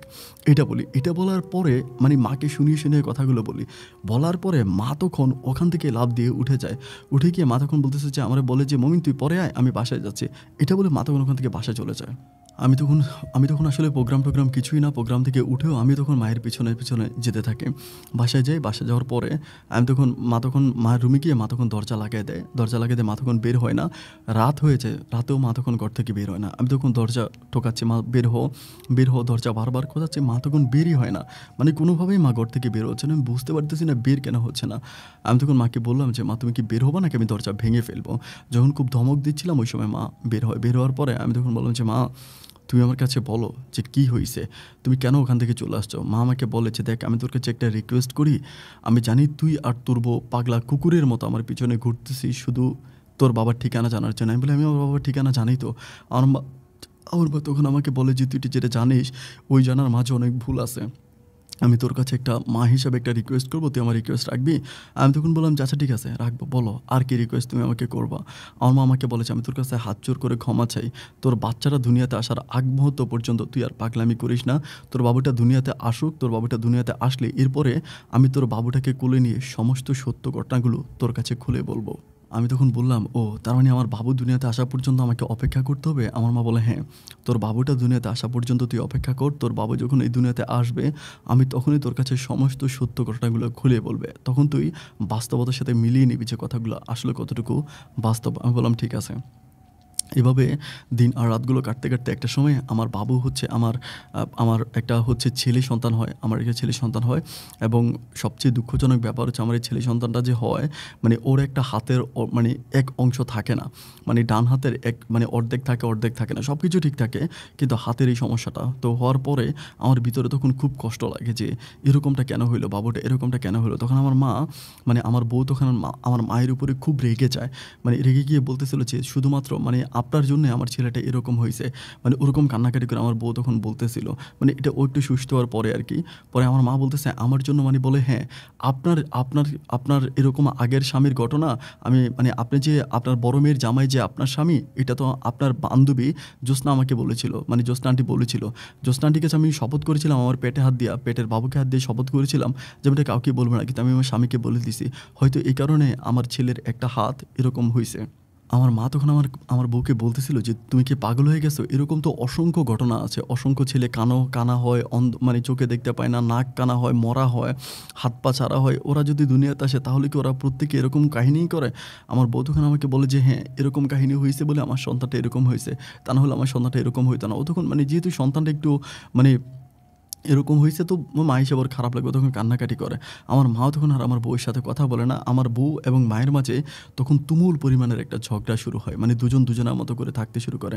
সেই মুহূর্তে আমি মাকে জিজ্ঞেস করি যে মা তুমি তো বলছিলে যে আমার ছেলে দুনিয়াতে আসলে আমার ছেলেটাকে তুমি কোলে নিয়ে সত্য কথা বলবা, তুমি আজকে আমাকে বলো। আমার মা বলে আজকে রাতে তুই অফিস থেকে আসার পরে আমি তোকে সব ঘটনাগুলো খুলে বলবো। আমি তখন ওই দিন খুব সকাল অফিস থেকে চলে আসি। আসার পরে আমি আমার পায়েলকে বলি যে পায়েল এই ঘটনা। পায়েল তখন মানে এগুলো তো ওর কোনো মানে গুরুত্ব না, আমাকে বলে যে জানি তোমার মা কী বলবে, তোমার মা যে কী বলবে ওইগুলো আমার জানা আছে, ওইগুলো আমাকে আর বলতে হবে না, যাও তোমার মায়ের সাথে গিয়ে মানে শুয়ে থাকো। আমাকে এরকম করে ও বলে যে তোমার মায়ের জন্য আজকে আমার ছেলেটি এরকম হলো। ও তখন কান্নাকাটি করে। আমি তখন বললাম আচ্ছা ঠিক আছে দেখা যাক না মা কী বলে। পরে মায়ের কাছে যাই। রাতের বেলায় মায়ের কাছে যাওয়ার পর মা তখন দরজা লাগাই দেয়। দরজা-টরজা লাগাই দেওয়ার পরে আমি দেখি যে আমার মা কথাগুলো বলার আগে মায়ের চোখের পানিগুলো টলমল করতেছে। আমি তখন বললাম যে, "মা তুমি কান্না করো না। আমার কাছে এক, এক করে সমস্ত ঘটনাগুলো খুলে বলো। কিভাবে চুমকি আপু আমার বাবাকে বিয়ে করলো? আমি জানি চুমকি আপুর হাসব্যান্ডই হচ্ছে আমার বাবা। এটা আমি জানি।" আমার মা বলে, "হ্যাঁ, তুই যেটা জানিস সেটাই সত্য। তোর বড় আপু চুমকির জামাই হচ্ছে তোর বাবা। তবে হ্যাঁ, সেখানে একটা ঘটনাও আছে।" আমি বললাম, "কী ঘটনা?" আমার মা আমাকে বলে যে, "চুমকি কিন্তু তোর আপন বোন না।" আমি বললাম, "মানে?"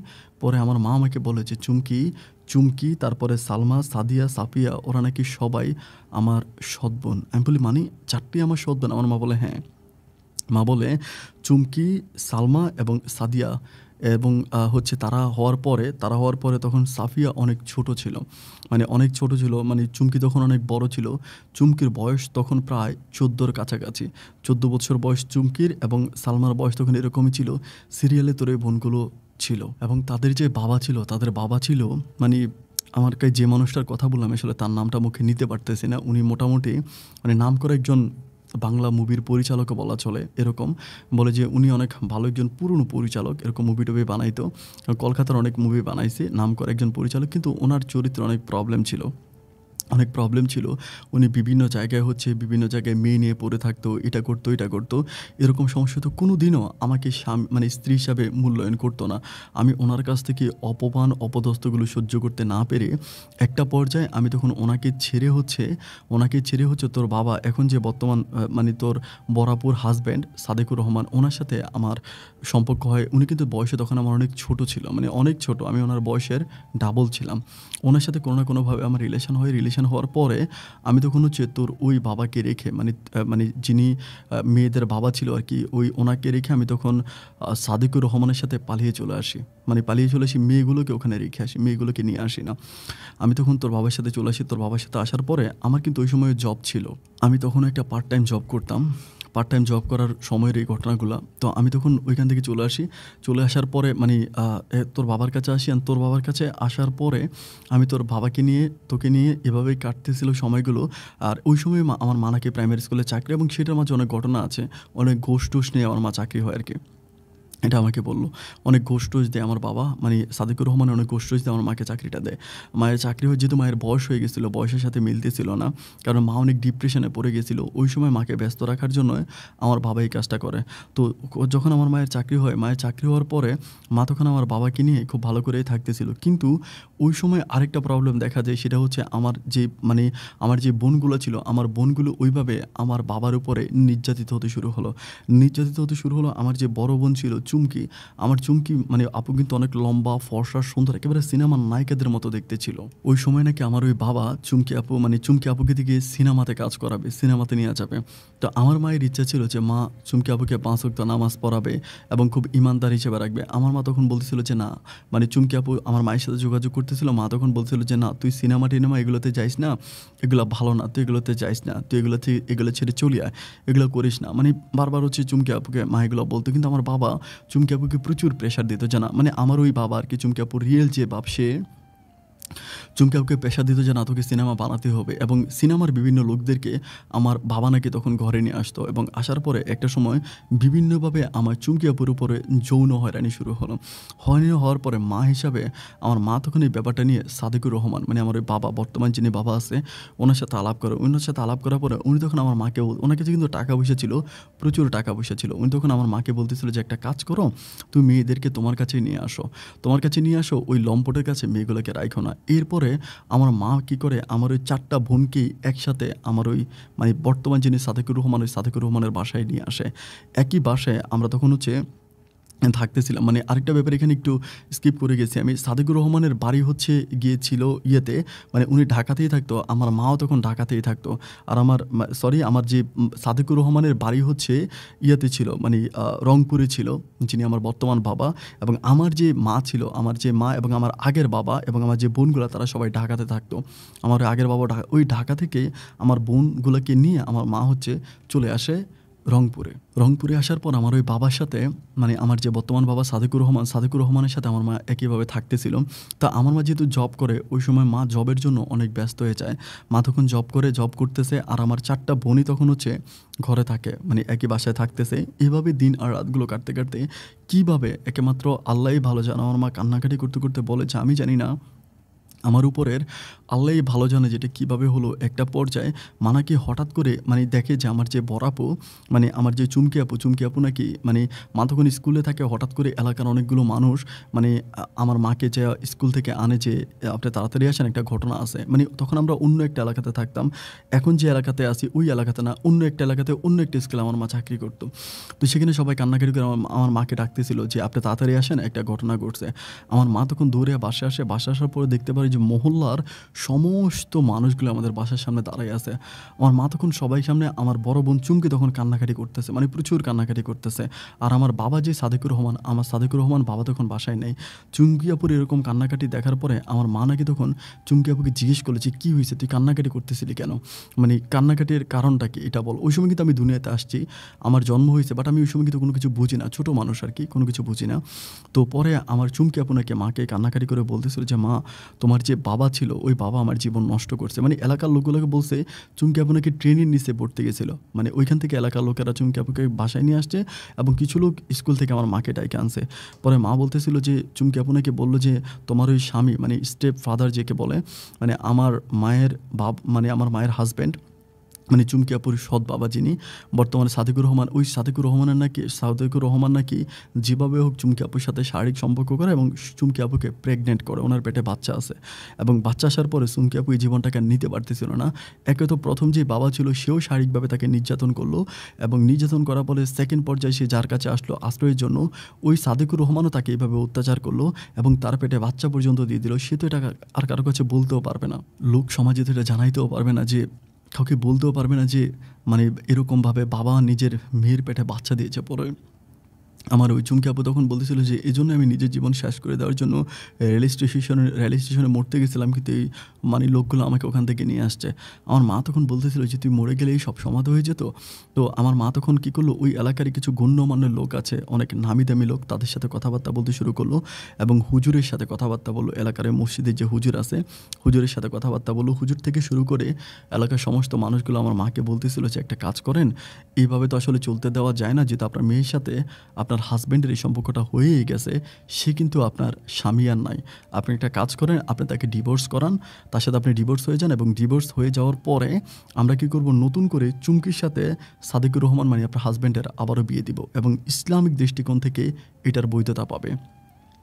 এভাবে বলার পরে আমার মা তখন সেদিনে হচ্ছে আমার বাবাকে ডিভোর্স করে, মানে সাদেকুর রহমানকে ডিভোর্স করার পরে সেই একই মঞ্চে ঘণ্টাখানিক পরে এলাকার সমস্ত গণ্যমান্য মানুষসহ মসজিদের ইমামসহ আরও কয়েকজন খতিব হুজুরকে নিয়ে এসে আমার বরাপুর চুমকির সাথে আমার বাবা, যিনি আমার জন্মদাতা পিতা সাদেকুর রহমানের বিয়ে হয় এবং তারা আমাদের এই পরিবার থেকে বাইরে গিয়ে মানে ওই এলাকাতে বাইরে গিয়ে হচ্ছে সংসার করতে শুরু করে। কিন্তু এলাকার মানুষের মুখে মুখে এটা ছড়িয়ে যায়, এমনভাবে ছড়িয়ে যায় যে কোনোভাবে আমার মা ঘর থেকে বেরোতে পারে না। মায়ের নাম ঠিকানা পর্যন্ত দিয়ে তখন হচ্ছে পত্রিকায় লেখালেখি করা হয় এবং বিভিন্ন চায়ের দোকানে আড্ডাবাজিতে একটাই সমালোচনা ছিল আমার মা সাদেকুর রহমান আর আমার বড় বোন চুমকি।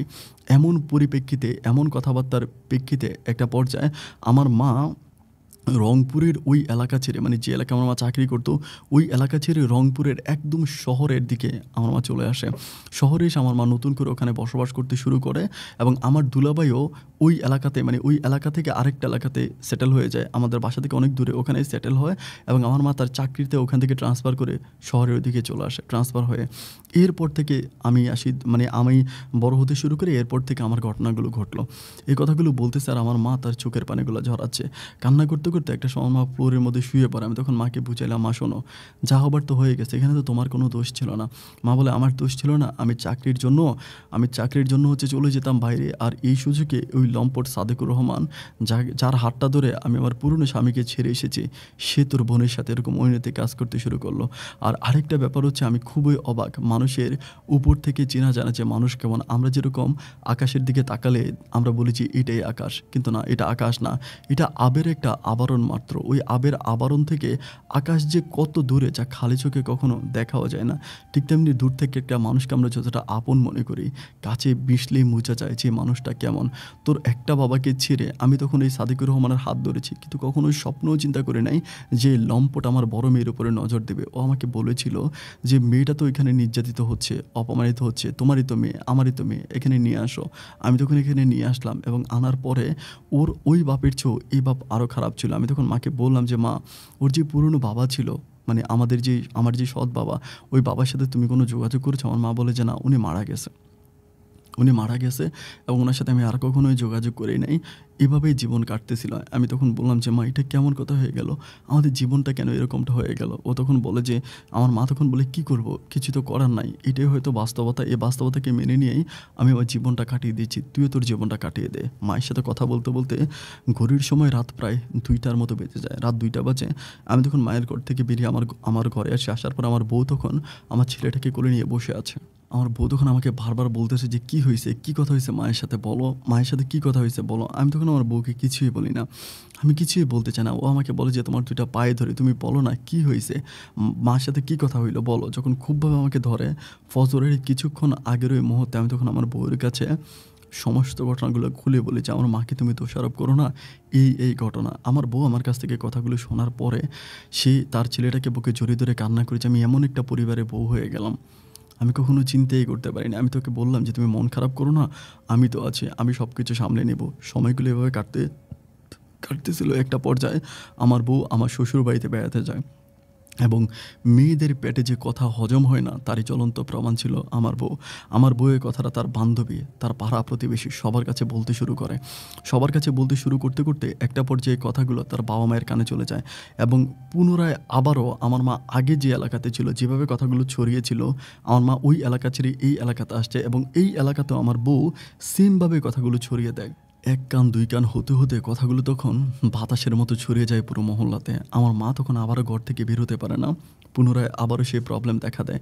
এখন এই প্রবলেমটা শুধু আমাদের উপরে না, এই প্রবলেমটা পরে হচ্ছে আমার বউ পায়েলের বাবা মায়ের উপরও। পায়েলের বাবা মাকেও সবাই একই কথা বলে, এমন ছেলের কাছে নিজের মেয়েকে বিয়ে দিছেন, এমন ছেলের কাছে বিয়ে দিছেন। তখন পায়েলও আর আমার পরিবারে থাকতে পারে না।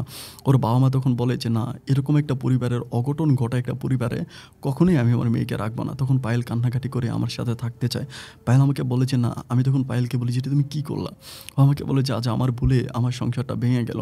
আমি বললাম অনেক চেষ্টা করেছে তাকে আমার কাছে রাখার জন্য, কিন্তু তার বাবা মা কোনোভাবে তাকে এখানে রাখবে না। একটা পর্যায়ে তার বাবা মা রেগে মেগে, তার বাবাও কিন্তু ফরেস্টে চাকরি করতো, ফরেস্ট অফিসার ছিল ফাইলের বাবা একটা সময় রেগে মেগে ফাইলকে আর আমার ওই সন্তানটাকে আমার ঘর থেকে নিয়ে যায় এবং জোরপূর্বক ফাইলকে দিয়ে আমাকে ডিভোর্স করায় দেয়। ডিভোর্স করানোর পরে ফাইলকে নিয়ে ফাইলের বাবা, ফাইল যেহেতু কান্নাকাটি করতেছিল রংপুর থেকে ফাইলকে নিয়ে ফাইলের বাবা দিনাজপুরে চলে যায় এবং দিনাজপুরে গিয়ে তারা তখন ওখানেই সেটেল হয়। রংপুরের ঘর বাড়িগুলো পর্যন্ত তারা বিক্রি করে দেয় যাতে এলাকার মানুষ আর কোনো কিছু বলতে না পারে। ঘর বাড়ি সব কিছু বিক্রি করে তারা মানে দিনাজপুরে সম্পূর্ণ রকমের সেটেল হয়ে যায়।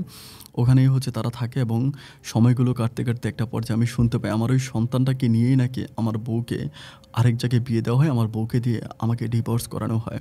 ডিভোর্স করে তাকে আরেক জায়গায় বিয়ে দিয়ে দেয়। আর আমি আর আমার মা মানবতার জীবনযাপন করছি। রাস্তায় বের হলেই মানুষকে মুখ দেখাতে পারি না, মানুষ এরকম কথা বলে। অফিসে, আদালতে থেকে শুরু করে প্রত্যেকটা পয়েন্টে পয়েন্টে মানুষের কাছে এই কথাগুলো শুনি। নিজেকে আর নিজে সামলায় নিতে পারি না। আর আমার চুমকি আপু, আমার বড় দুলাভাই, মানে আমার বাবা, তারা কিন্তু অনেক দূরে থাকে আমাদের বাসা থেকে, অন্য একটা এলাকাতে থাকে, যার জন্য ওদের উপরে এফেক্ট ওভাবে পড়ে নাই, কিন্তু আমাদের উপরে এভাবে এফেক্ট পড়ছে। এফেক্টগুলো এখন এরকম হয়েছে যে আস্তে আস্তে আমার বোনদের উপরেও পড়তেছে। আমার যে ছোটো 3টা বোন আছে, সালমা, সাদিয়া আর সাফিয়া, ওদের সংসারের উপরেও পড়তেছে। যে কোনো সময় হয়তো ওদের সংসারগুলো ভেঙে যেতে পারবে। মরণ এই যন্ত্রণার মাঝে দিনগুলো কাটাচ্ছি। আপন ভাই, আমি জানি না আপনাকে বিশ্বাস করাতে পারবো কিনা, আমার মায়ের নিত্যদিনের সঙ্গী হচ্ছেন আপনি। আপনার অনেক বড় একটা ছবি আমার মা আমাদের ঘরে বাঁধাই করে রাখছে এবং মা ছবিটার নিচে লিখে দিয়েছে, এই হচ্ছে সেই মানুষটা যে কিনা মনের ভিতর লুকিয়ে থাকা মানুষের কথাগুলো সমাজে তুলে ধরে, যে কথাগুলো যার কথা সে বলতে পারে না, আপন এই ছেলেটা নিজের কথাগুলো তুলে ধরে। এবং আমার মা আপনাকে নিয়ে একটা ফেসবুক পেজ বানিয়েছি, প্রতিদিন আপনার ছবি দিয়ে ওখানে পোস্ট করা হয়, পেজটা আপনি ফলো করতে পারেন। পেজের লিঙ্ক আমি আপনাকে দিয়ে দিলাম। আপন ভাই আমার মায়ের এক পাগল ভক্ত আপনি। যদি পারেন কোনোদিন যদি কখনো রংপুরে বা এদিকে আসেন তাহলে আমার সাথে যোগাযোগ করবেন। এটা আমার ফোন নাম্বার। আমাদের বাসায় আসবেন, আমার মা আপনার সাথে কথা বলবে। আমি আজ পর্যন্ত বিয়ে করি নাই এবং মাকে নিয়ে বাকিটা জীবন কাটিয়ে দেওয়ার স্বপ্ন দেখতেছি। আমি তো গভর্নমেন্ট চাকরি করি, আর আমি যে চাকরিটা করি ওইটা ওই চাকরি থেকে কখনো ট্রান্সফার হওয়া যায় না আরকি। মানে যেখানে চাকরি হয় সেখানেই করতে হয়। ট্রান্সফার হওয়ার সিস্টেম আমাদের নাই। চাকরিটার নামটা বললে হয়তো আপনি বুঝতে পারতেন। আমি চাকরিটার নামটা বলতে চাই না। এই চাকরিটার আমি কোনো ট্রান্সফার নিতে পারবো না। আমাকে ওখানেই থাকতে হবে এবং বাকি জীবনটা এখানেই কাটাতে হবে। আপন ভাই জানি না আমার জীবনের শেষটা কী ঘটবে। আপনাকে গল্পটা বললাম, যদি পারেন আপনি নিজের মতো করে আমাকে একটা যুক্তি পরামর্শ দিবেন যে আমি আর আমার মা কীভাবে এই পথ থেকে বেরিয়ে আসতে পারি। আপন ভাই অনেক ভালো থাকবেন। আসসালামু আলাইকুম ওয়া রাহমাতুল্লাহি ওয়া বারাকাতুহু।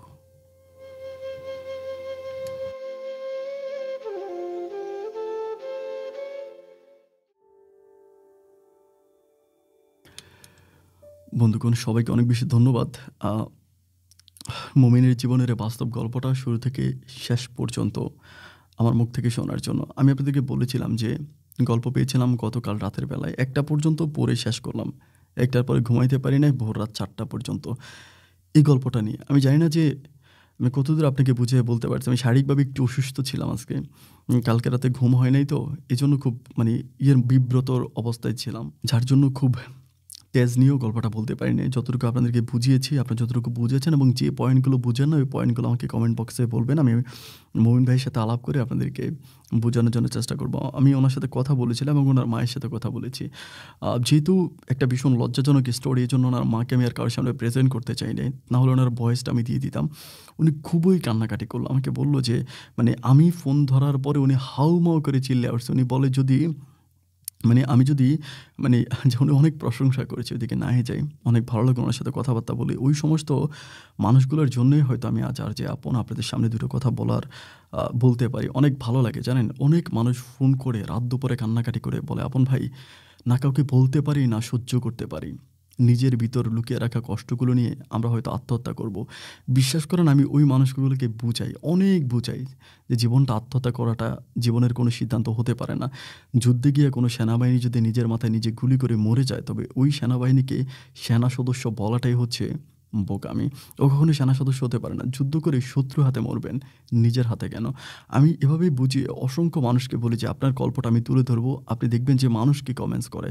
মানুষের কমেন্টগুলো পড়বেন। এরকম প্রায় ৩৩৮টা গল্প আমি আপনাদেরকে শুনিয়েছি। আপনাদের কমেন্টগুলো পড়ে বন্ধুরা আপনারা জানেন না যে হাজারো মানুষ, অনেকগুলো মানুষ তাদের জীবন পাল্টে নিয়েছে এবং আমার দেখায় অনেকগুলো মানুষ আত্মহত্যার পথ থেকে ফিরে এসেছে শুধুমাত্র আপনাদের কমেন্টগুলো পড়ে।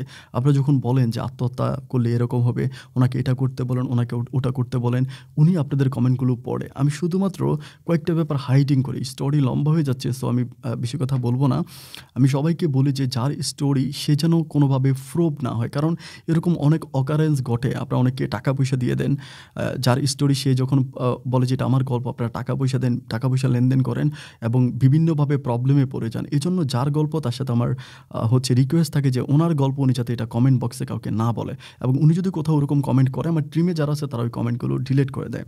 ব্যক্তিগতভাবে যদি কেউ যোগাযোগ করতে চান তাহলে আমার সাথে কথা বলবেন। আমি চেষ্টা করব ব্যক্তিগতভাবে তার সাথে আপনাকে কথা বলাই দেওয়ার জন্য, কিন্তু কোনো কমেন্টসের মাধ্যমে নয়। পাবলিক প্লেসে আমি তাকে আনতে চাই না, কারণ এরকম অনেক ঘটনা অহরহ ঘটেছে আমার পুরনো গল্পগুলোতে আমি জানি। তো এজন্য বলব এবং এজন্য আমি আপনাদের কাছে রিকোয়েস্ট করব যে বন্ধুরা আপনারা মুমিন ভাইকে একটা কমেন্ট করবেন এবং কমেন্ট করার পরে মুমিন ভাই বেচারার জন্য অনেক কষ্ট হচ্ছে বুঝছেন, তার তো কোনো দোষ নাই। এই বাবার মানে ওই সাদেকুর রহমানের অকারেন্সের কারণে তার মায়ের জীবনটাও গেল, তার জীবনটাও গেল, তার পাশাপাশি নষ্ট হয়ে গেল পায়েল এবং তার পেটের ওই মানে পেট থেকে বেরিয়ে আসা এক হাতবিহীন ওই সন্তানের জীবনটায়, যার নাম রাখা হয়েছিল মামুন, মুমিনের ছেলে মামুন। মামুনের জন্য আপনারা সবাই দোয়া করবেন, মামুন যেন মুমিনের মতো করে না হয়, মুমিনের মতো করে যেন মামুনের জীবনটা না কাটে। বন্ধুগণ এই গল্প নিয়ে আমি আজকে আর সামনের দিকে যেতে পারছি না। আপনাদের কাছে রিকোয়েস্ট করতেছি প্লিজ কমেন্ট করবেন। কমেন্ট মোস্ট ইম্পর্টেন্ট, যিনি গল্প লিখেছেন ওনার জন্য। সবাই ভালো থাকবেন, সুস্থ থাকবেন, এই শুভকামনায় এখানেই বিদায়। আল্লাহ হাফেজ।